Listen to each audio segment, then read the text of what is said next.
In the final hour of her life, Mary Stuart walked toward a scaffold built not only to end a life, but to silence a symbol that terrified a kingdom.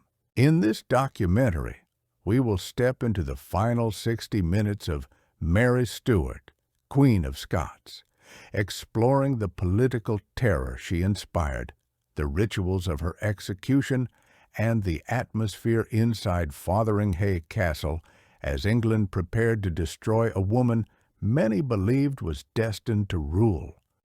It is the late 16th century. England is a nation ruled by suspicion, religious conflict, and fear of plots whispered through candlelit chambers. Elizabeth Tudor sits upon the throne, but her Catholic cousin Mary Stuart carries a claim that many consider stronger. For 2 decades she has been prisoner and pawn, a queen reduced to parchment and interrogations. Now, with her death warrant sealed, her final hour begins. The last hour of Mary Stuart starts with the knock upon her chamber door. The Earl of Shrewsbury and the Earl of Kent announce the moment she has awaited for many years. Their presence is formal, unyielding, and heavily symbolic.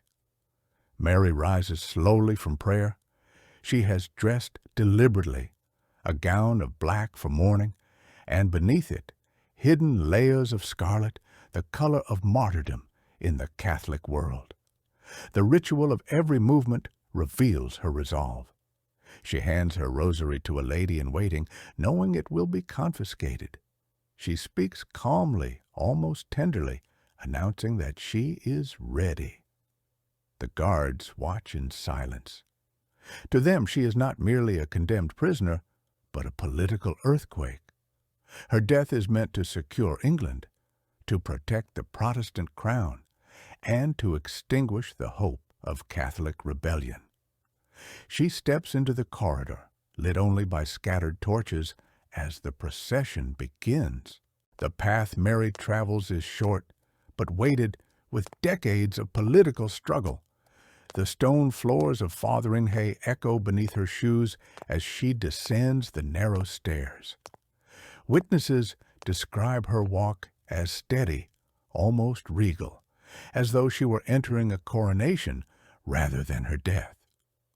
2 guards flank her, though they keep a respectful distance. The Earl of Kent mutters warnings against Catholic displays, insisting she will not be allowed the Mass. Mary answers with quiet defiance, reminding him that her conscience belongs to God alone. As she enters the great hall, she sees the scaffold, a wooden platform draped in black cloth, candles flickering at its corners, and a small block at the center. Around it stand nearly 300 spectators, nobles, soldiers, servants, and the cold machinery of Tudor justice. Mary mounts the steps of the scaffold slowly, listening to the murmured prayers of her ladies who are forbidden from joining her. The hall is silent except for the crackle of torches. She surveys the faces before her, some grim, some uneasy, some fearful. Few wish to witness the death of a queen, even one condemned for treason. The executioners stand in crimson livery, their axes gleaming. They are professionals, hired not only for skill, but for their ability to ensure the death is swift, clean, and unambiguous. This execution must leave no doubt. Mary Stuart's claim to England ends here. The clerks read her crimes, accusing her of conspiring with foreign powers, of inciting rebellion, of seeking Elizabeth's death. Mary listens, without bowing her head. When allowed to speak, she declares she forgives her enemies, yet denies the treason. She dies, she says, not for conspiracy, but for her faith and her birthright. A murmur ripples through the hall. Even her enemies feel the power of her final words. The moment arrives when Mary must remove her outer garments. She unfastens the black gown, revealing the scarlet beneath. The hall reacts. Scarlet, the color of martyrdom, is a deliberate message. She dies as a Catholic queen, not a traitor. Her executioners hesitate, unsure whether to assist her, but Mary remains composed.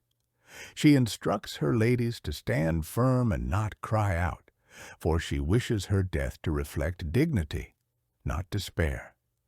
The Earl of Kent, unsettled by the sight of her scarlet bodice, warns the assembly that Mary seeks to turn the crowd to her cause.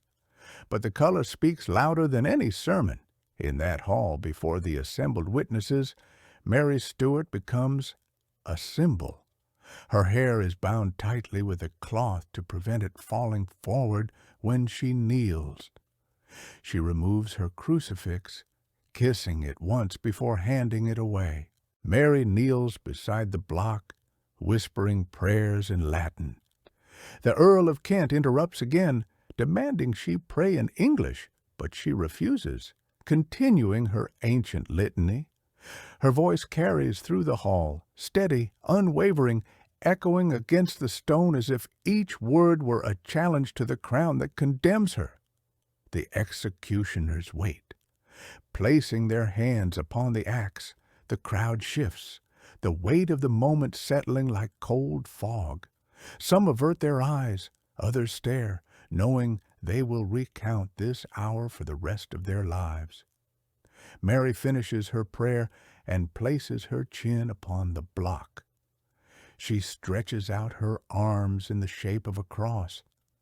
Silence falls so completely that one might hear the flame of a candle flicker.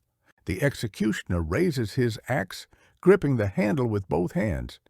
Witnesses later describe his unease, for it is no ordinary criminal who lies before him, but a queen whose death may reshape Europe. The hall holds its breath. The first strike falls. It is powerful, but imprecise. The blade does not sever completely. A gasp ripples through the assembly. Mary does not cry out. Her body shudders, but her composure remains eerily intact in the minds of those watching. The executioner adjusts his stance. He prepares for the second blow. Some witnesses turn away, unable to watch. Others press forward, compelled by the terrible gravity of the moment. The second strike lands with a sickening weight that echoes through the hall. This time, the axe completes its grim task.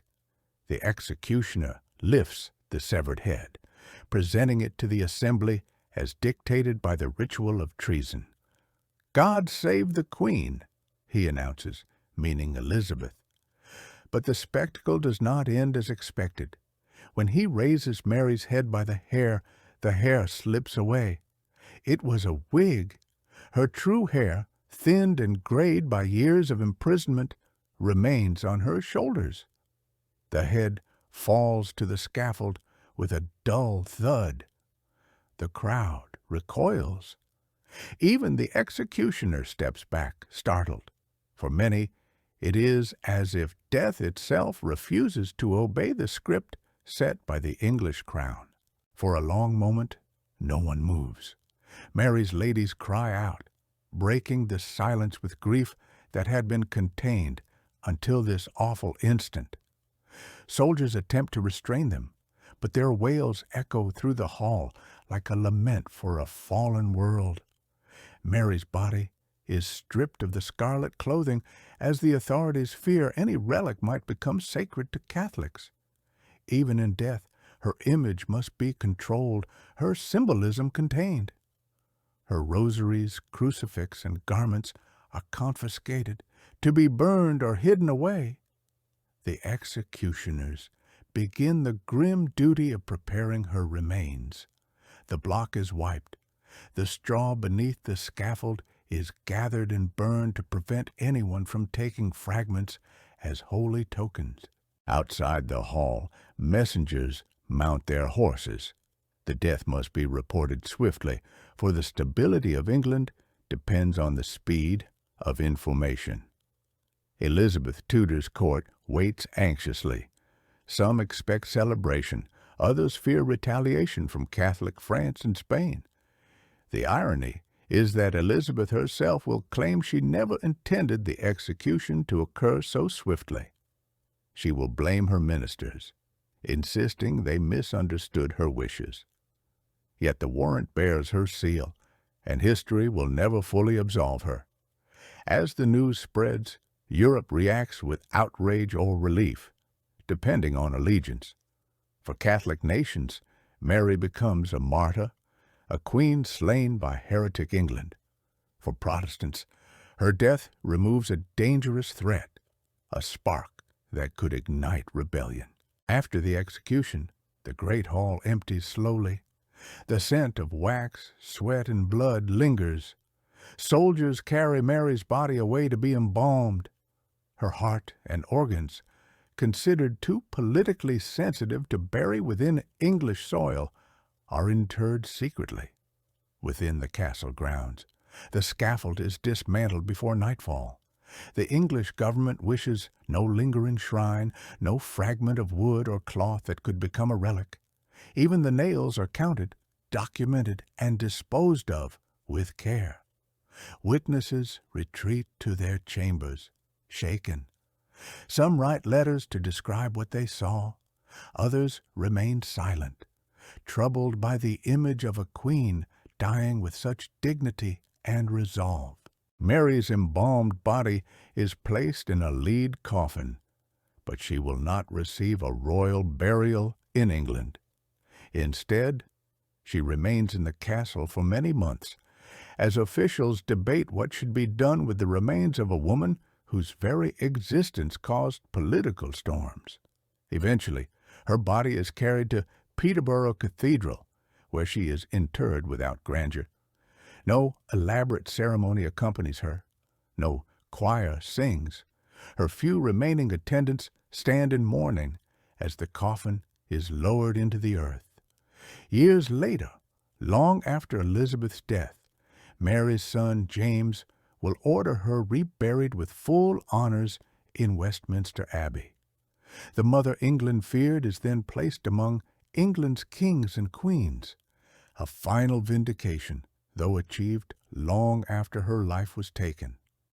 The last 60 minutes of Mary Stuart reveal the paradox of power, how a single life can terrify a nation, how one woman could embody the fears and hopes of an entire continent.